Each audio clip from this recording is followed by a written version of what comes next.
Greetings, fellow songwriters and seekers, and welcome back to Muse and Measure. Please take a moment and hit the subscribe button down below. Today we're going to look at rhyme schemes. So just like the word sounds, a scheme is a plan. It's a way of giving a structure to our lyrics.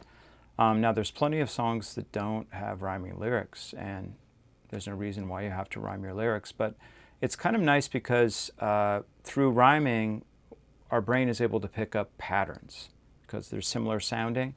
And especially since it's usually the last word of a line that rhymes and then there's a pause afterwards, it helps our brains pick up on this pattern. And that pattern is a rhythmic one. So it's like adding an extra percussion track onto a song. And it's very satisfying to hear rhyming lyrics. That's why they're used so much. Of course, they make them much catchier and make it easier to remember, because if something rhymes, we can, think of, oh, what rhymes with ring? Ding, So we're able to remember lyrics a little bit easier when they rhyme. So you don't have to rhyme, but it's definitely a useful tool, and that's why it's used so much in songs. So let's talk about typical rhyme schemes. Well, the way you would kind of diagram a poem or analyze it for its rhyme scheme is you basically look at each line and you look at the last word of the line. So let's take a poem by Emily Dickinson, for example. I never have lost as much but twice, and that was in the sod.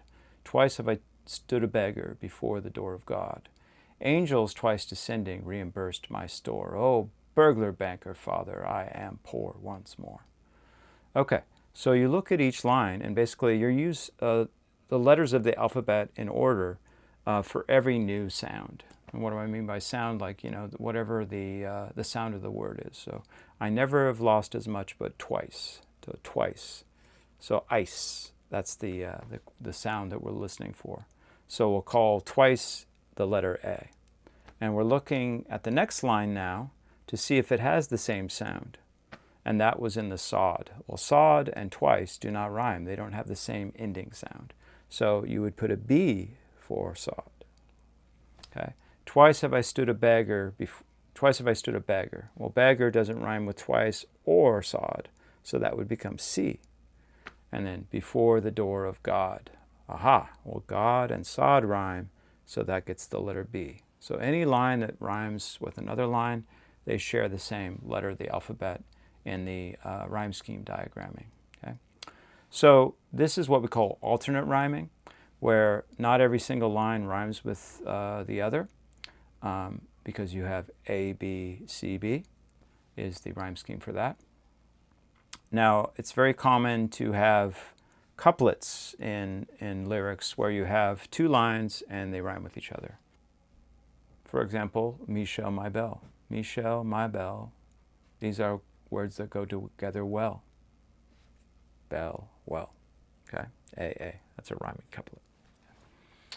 Now, you can take that couplet and even go longer with it. You can just have a whole string of lines that all rhyme with each other.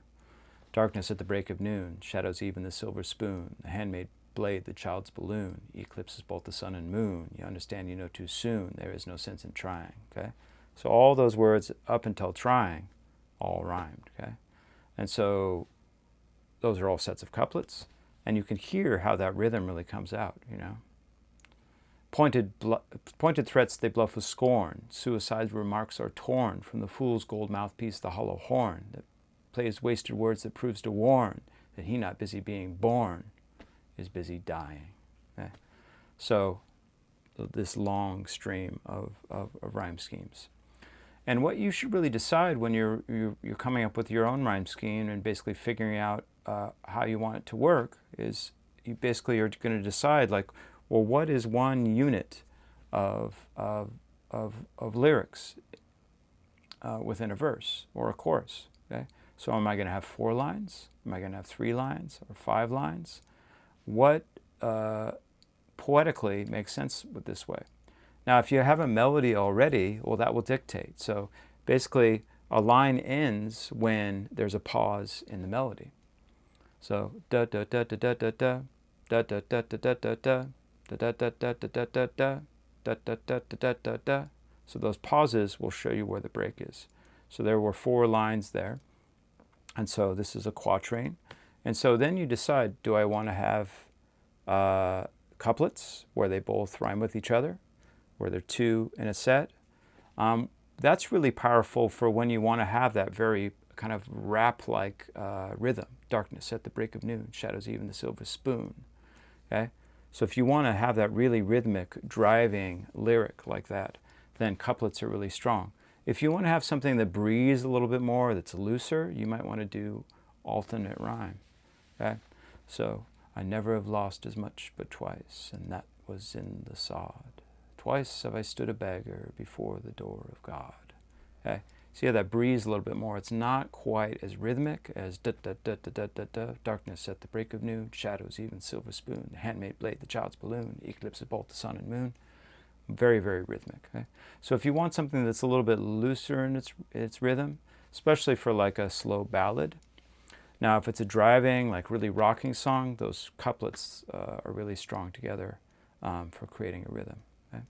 So use rhyme schemes in your songs. And if you don't have any idea for what the melody is and you're starting with the lyrics, then you can decide ahead of time, I'm going to write a quatrain with alternating rhymes. Okay? Or I'm going to write a whole bunch of set of couplets. And they can either all rhyme together, like that Bob Dylan example of Darkness at the break of noon, shadows even the silver spoon, or you can alternate them every time and go A, A, B, B, C, C, D, D. Okay? Well, best of luck with writing these lyrics, and I hope your rhymings flow like water, or even better, like wine.